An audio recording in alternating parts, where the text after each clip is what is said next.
విలేకరుల సమావేశంలో మాట్లాడుతూ జరిగిన అసెంబ్లీ సమావేశాల గురించి వివరించారు. మదనపల్లి నియోజకవర్గంలో సమస్యల గురించి అసెంబ్లీలో మాట్లాడటానికి అవకాశం ఇచ్చారన్నారు.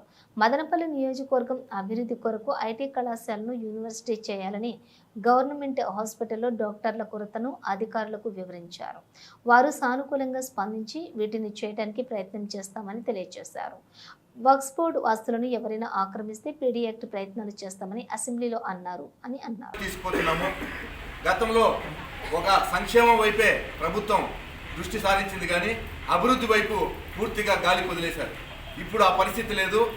లోటు బడ్జెట్లో ఈ రాష్ట్రాన్ని చేతికిచ్చుకున్న చంద్రబాబు నాయుడు గారు తన ఉన్నటువంటి అనుభవంతో ఈ రాష్ట్రాన్ని ముందుకు తీసుకోవడానికి శతవిధాల ప్రయత్నం చేస్తున్నారు.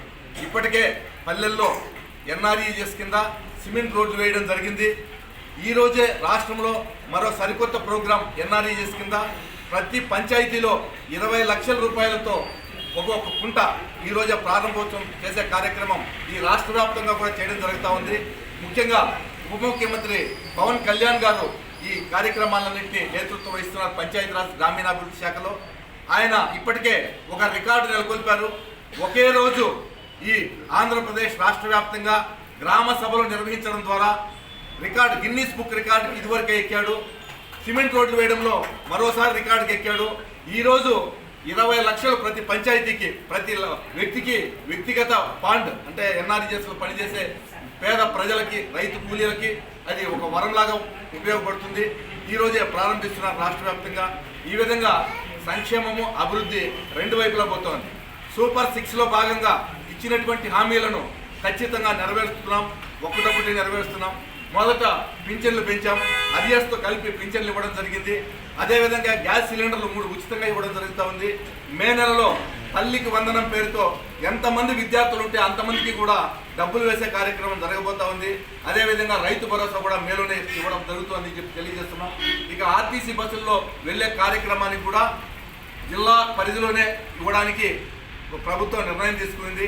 ఈ కార్యక్రమాలు ఎలా ఉంటే మన శాసనసభ్యులు గారు అసెంబ్లీలో ఎప్పుడు గతంలో మదనపల్లి నియోజకవర్గంలో ఏ ఎమ్మెల్యే మాట్లాడిన విధంగా ఇప్పటికీ ఈ తక్కువ టైంలో 4 సార్లు మాట్లాడారు.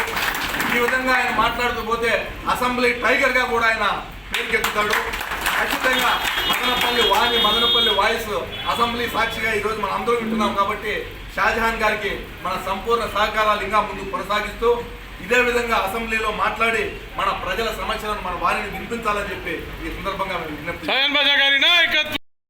ఎమ్మెల్యే అయిన తర్వాత ఎన్నో అభివృద్ధి కార్యక్రమాలు, ఇప్పుడు ఎన్ఆర్జీఎస్ కింద 12 కోట్లు రోడ్లు మరమ్మతుల కోసం ఇచ్చి అన్ని రోడ్లు 12 కోట్లు వరకు కార్యకర్తలు కానీ ఎవరైతే ఇంట్రెస్ట్గా ఉన్నారో చేసి క్వాలిటీ వర్క్ ఎవరు చేస్తారో ఎమ్మెల్యే గారు షాజహాన్ బాషా గారి ఆధ్వర్యంలో అవన్నీ ఇచ్చి అది రోడ్లు కూడా 12 కోట్లు పూర్తయిన సందర్భం ఈ ఊరిలో అయింది.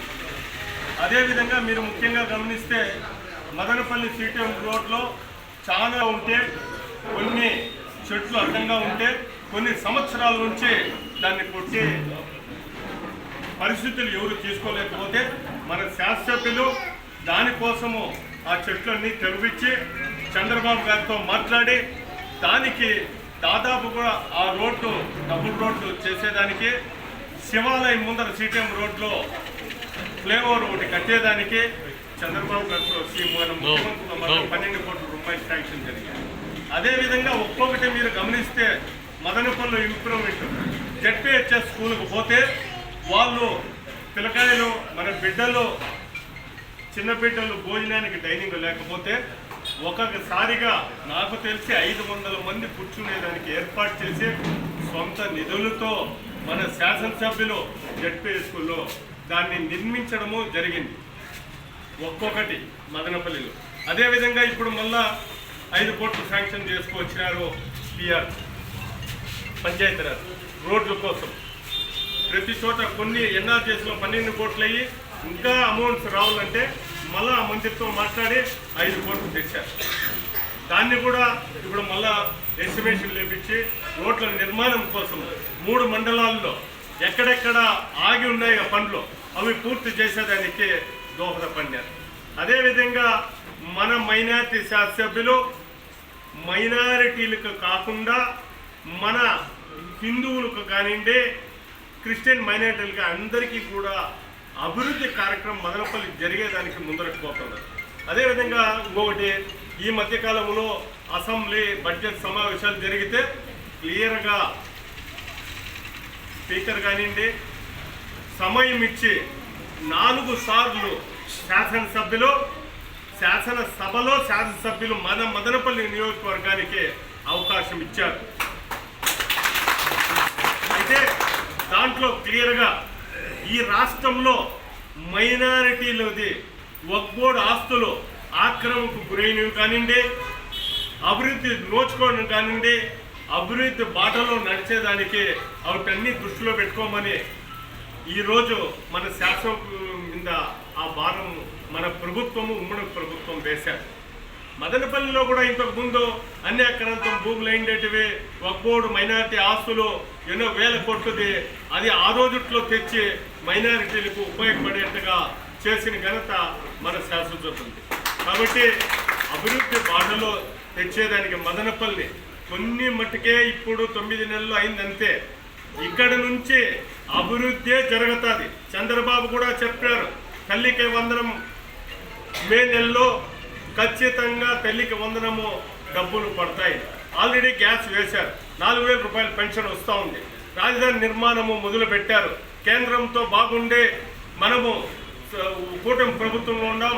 రాజధాని కండి, పోలవరం కానివ్వండి, అన్నిటికీ నిధులు తెచ్చి ముందరకు తీసుకొని పోయింది. ఆ రోజు చెప్పిన మాటల ప్రకారము మన రాష్ట్ర ప్రభుత్వం కూడా అందరికీ ఉద్యోగ అవకాశాలు కల్పించేదానికి ముందుకు సాగుతూ ఉన్నారు.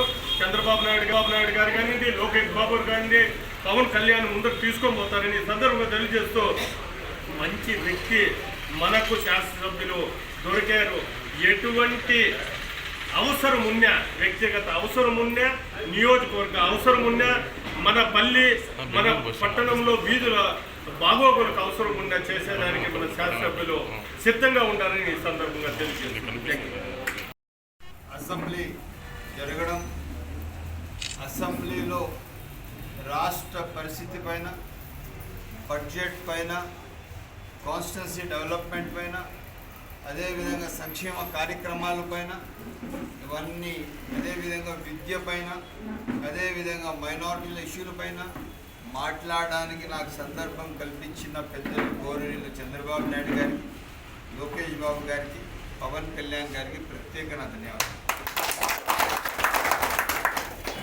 మొన్న అసెంబ్లీలో మాట్లాడినప్పుడు మదనపల్లి కాన్స్టిట్యున్సీయే అభివృద్ధి ధ్యేయంగా మాట్లాడాం.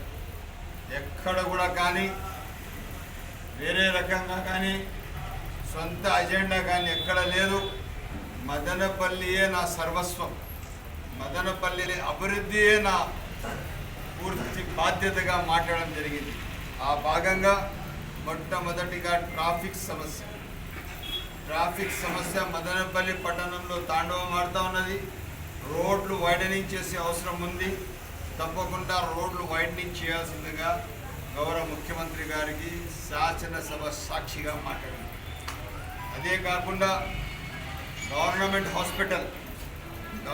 హాస్పిటల్ ఉమ్మడి జిల్లాలో స్విమ్స్ తర్వాత, అదేవిధంగా రియా తర్వాత ఏదైనా పెద్ద హాస్పిటల్ ఉంది అంటే అది మదనపల్లి జిల్లా హాస్పిటల్. ఒక రోజుకి 1,200 నుంచి 1,300 మంది ఓపీడీ పేషెంట్స్ ఉంటారు. రౌండ్ ద క్లాక్ 250 నుంచి 300 ఇన్ పేషెంట్స్ ఉంటారు. అదేవిధంగా బీటీ కళాశాలకు కాపాడడం మన బాధ్యత. బీటీ కళాశాల ఆ రోజు దేశానికి జాతీయ గీతం అందించింది. బీటీ కళాశాల సెల్ఫ్ రూల్ మూమెంట్ ఇచ్చింది. బీటీ కళాశాల ఇక్కడ కొన్ని లక్షల మంది పిల్లలకు చదవడానికి ఆ రోజు నుంచి ఈ రోజు వరకు దాదాపు విద్య కల్పించిన చరిత్ర ఒక ప్లాట్ఫామ్ బీటీ కళాశాల. అటువంటి బీటీ కళాశాలకు ఇన్వెస్ట్ చేసే అవసరం ఉందని చెప్పి నేరుగా మాట్లాడడం జరిగింది. ఇదే కాకుండా మదనపల్లి రామసముద్రం రోడ్ వైడనింగ్ గురించి మాట్లాడాం. ఇదే కాకుండా మదనపల్లి టమాటో ప్రాసెసింగ్ యూనిట్ గురించి చెప్పడం జరిగింది. ఎందుకంటే రైతులకు ఈరోజు మన రాష్ట్రానికి కానీ మన దేశానికే రైతే రారాజు. రైతు బాగుంటే మనమందరం, మన పూర్వీకులందరూ రైతు కుటుంబ సంబంధించిన వారు. ఏ ఒక్కరు ఇండస్ట్రీస్ ఉండేవాళ్ళు కాదు. రైతు బాగుంటే మనం అందరం బాగుండేది. ఆ విధంగా ఎక్కడ కూడా కానీ మదనపల్లి పరిసర ప్రాంతాల్లో చుట్టుపక్కల ఉన్న పీకేటీ భూములు, ఈ భూములు కాపాడడం మన బాధ్యత.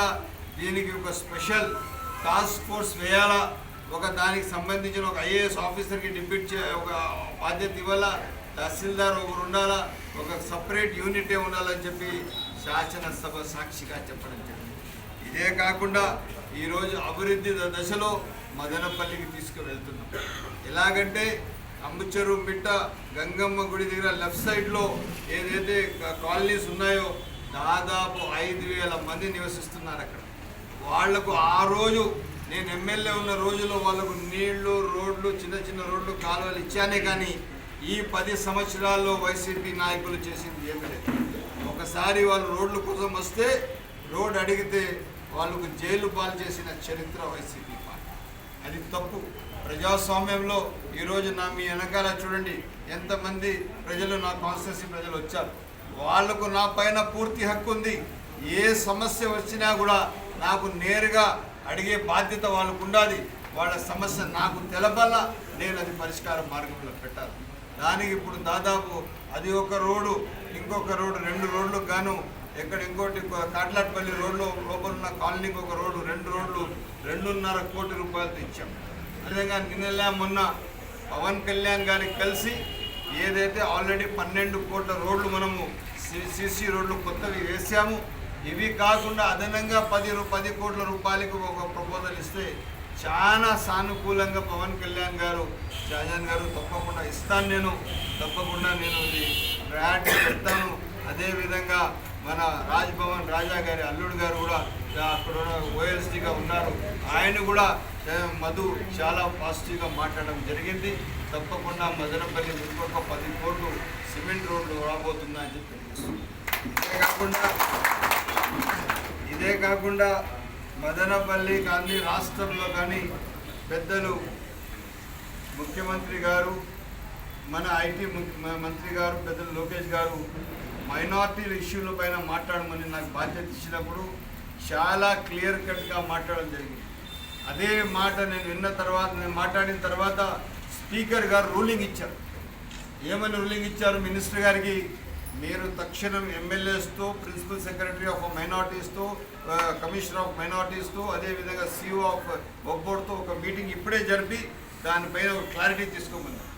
ఆ క్షణమే ఆ మీటింగ్లోనే ఎవరైతే వక్ ప్రాపర్టీస్లో ఇన్వాల్వ్ అవుతారో వాళ్ళపైన పీడీ యాక్ట్ రాబోతున్నదని తెలియజేస్తుంది. ఎక్కడైనా కానీ వక్ ప్రాపర్టీ కానీ ఎండోమెంట్ ప్రాపర్టీ కానీ ఇల్లీగల్గా ఎవరైనా చేపెడితే మీకు ఒక ఎగ్జాంపుల్ చెప్తాను. నేను మదనపల్లిలో టీపు సుల్తాన్ గారు 1750 సబ్జెక్టు కరెక్షన్ ఆ పర్యాయాల్లో ఇక్కడ నుంచి గురంకొండకు వెళ్ళేవారు. ఆ రోజులో ఇక్కడ వచ్చినప్పుడు మదనపల్లికి జామియా మసీద్ ఒకటి కట్టించారు. మడికాయల శివాలయం కట్టించారు. మడికాయల శివాలయానికి 27-29 ఎకరాలు ఇచ్చారు. జామియా మసీద్కి ఇక్కడ దూరంగా ఉన్న ఆస్తి ఇవ్వడం జరిగింది. ఆ రోజు ఈ ఆస్తులు కాపాడడం మన బాధ్యత. ఎండోమెంట్ క్లియరెన్స్ తెచ్చిన దానివల్ల ఈరోజు అది టీచర్స్ కాలనీ అయిపోయింది. వాస్తవానికి అది మడికాయల శివాలయం ఆస్తి అది మిస్యూజ్ కావడం చాలా బాధ్యత. అది వచ్చి పబ్లిక్ అసెట్. ఏది ఏ రూపంగా కూడా కానీ పబ్లిక్ అసెట్గానే ఉండాలా. ఈరోజు మనం చూస్తాము బైపాస్లో సాయిబాబా గుడి ఉంది.